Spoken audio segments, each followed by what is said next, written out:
Hello guys, कैसे हैं आप सब लोग। सो आज हम कवर करेंगे एक्सटर्नल डाटा को एक्सेल से कैसे लिंक किया जाता है और मैक्रो रिकॉर्ड कैसे किया जाता है जो आपके डेली रूटीन के काम को कम कर सकता है। जो आप सुबह सुबह आते हैं मॉर्निंग में रिपोर्ट बनाने के लिए, पहले आप डाटा डाउनलोड करते हैं किसी सॉफ्टवेयर से डाटा डाउनलोड करने के बाद आप उसको कॉपी पेस्ट करते हैं अपने मास्टर डाटा में, फिर उसमें फार्मूला लगाते हैं। फार्मूला लगाने के बाद आप उसको पाइवट टेबल पे कस्टमाइज करके रिपोर्ट बनाते हैं और फिर उसके रिपोर्ट को आप मैनेजमेंट को देते हैं। तो आज हम ये पूरा कवर करेंगे और आपका डेली रूटीन के काम को थोड़ा कम करेंगे। तो शुरू करते हैं हम लोग डाटा लिंकिंग से।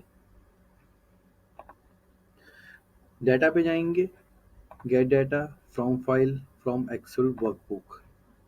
जैसे मैंने एक फाइल ऑलरेडी डाउनलोड की हुई है किसी सॉफ्टवेयर से, बुक वन के नाम से।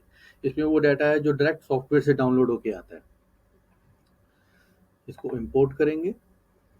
इंपोर्ट करने के बाद आपके पास में ये स्क्रीन ओपन हो जाएगी ऐसे। अब देखिए बुक वन आ गया। बुक वन में शीट वन पे क्लिक करेंगे तो आपको पता लगेगा उसमें क्या डाटा है जो आप इंपोर्ट करना चाहते हैं, ताकि आप गलत डाटा इंपोर्ट ना कर दो इसमें। तो ये डाटा शो होते हैं, नीचे लोड का बटन है, आप लोड पे क्लिक करेंगे तो आपके पास में वो डाटा, जो भी उस शीट में डाटा होगा वो आपको रिफ्लेक्ट होगा आपको इस शीट में। अब उसमें 15 रोज थी तो देखिए इसमें दिखा दिया 15 रोज लोडेड, और मेरे पास में यहाँ पे 15 रोज आ गई हैं। इसको आप बंद भी कर सकते हैं।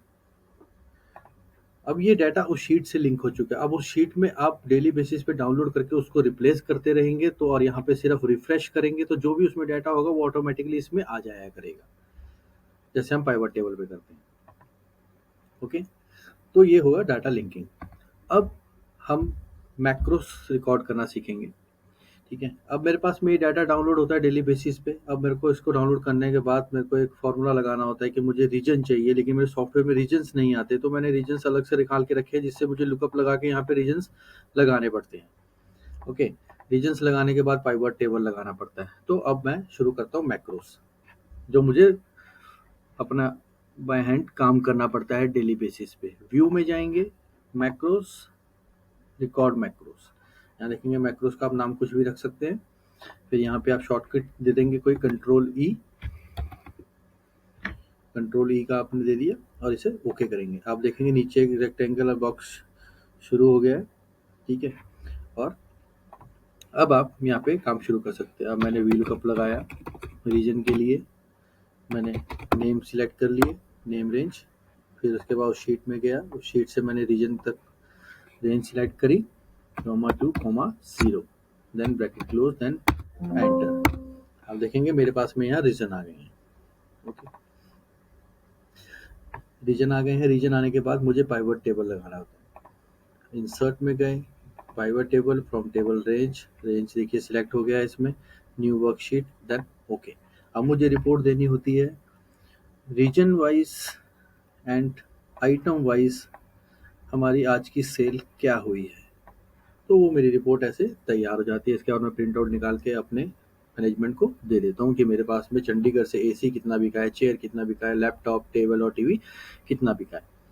ओके, तो ये यहाँ पे मेरी रिपोर्ट खत्म हो जाती है। अगर आपके बाद इसके बाद कोई और रिपोर्ट भी बनाते हो वो आप रिकॉर्डिंग ऑन रख सकते हैं। मेरी रिपोर्ट यहीं खत्म होती है तो मैं यहाँ पे स्क्वायर बटन पे क्लिक करूंगा तो मेरी रिकॉर्डिंग खत्म हो गई है। ओके, अब मैं यहाँ पाइवट टेबल, अब आपने ध्यान रखना है जब आप मैक्रोस रिकॉर्ड करता है हर एक कॉलम को, हर एक शीट नेम को।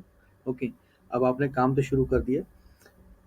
अब जैसे मैं यहाँ पे पाइवट डिलीट मारूंगा, ऐसे शीट डिलीट नहीं करूंगा। ओके, शीट मेरे पाइवट डिलीट हो गया। कॉलम वन भी मैं डिलीट नहीं करूंगा, मैं सिर्फ ये डिलीट करूंगा जहाँ पे मैंने वी लुकअप लगाया, मैंने इसका डाटा डिलीट कर दिया। अब आप देखेंगे ये डिलीट हो चुका है। अब मेरे को दोबारा से वी लुकअप लगाना है, दोबारा पाइवट टेबल लगाना है। अब मैं सिंपल शॉर्टकट प्रेस करूंगा कंट्रोल ई। आप देखेंगे वी लुकअप लगा और पाइवट टेबल भी लग के आ गया। अब इस शीट में जाएंगे तो देखेंगे यहाँ वी लुकअप भी लग चुका है और पाइवट टेबल ने भी सेम रिपोर्ट मेरे पास में जनरेट कर दिया है। ओके, अब मैं आपको दिखाता हूँ शीट लिंकिंग का फायदा क्या है।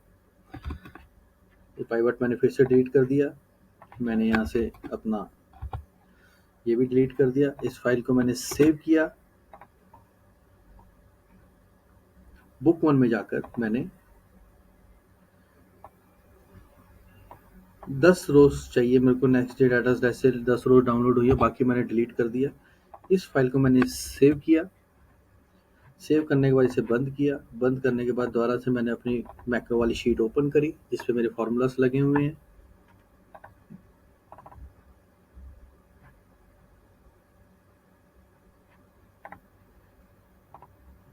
मेरे पास में शीट ओपन हो गई है। सबसे पहले मैंने इस डाटा को रिफ्रेश किया। रिफ्रेश किया तो आप देखेंगे कि मेरे पास में सिर्फ 10 रोज का ही डाटा शो होगा जो मैंने नेक्स्ट डे आके डाउनलोड किया है। ये देखिए। ओके।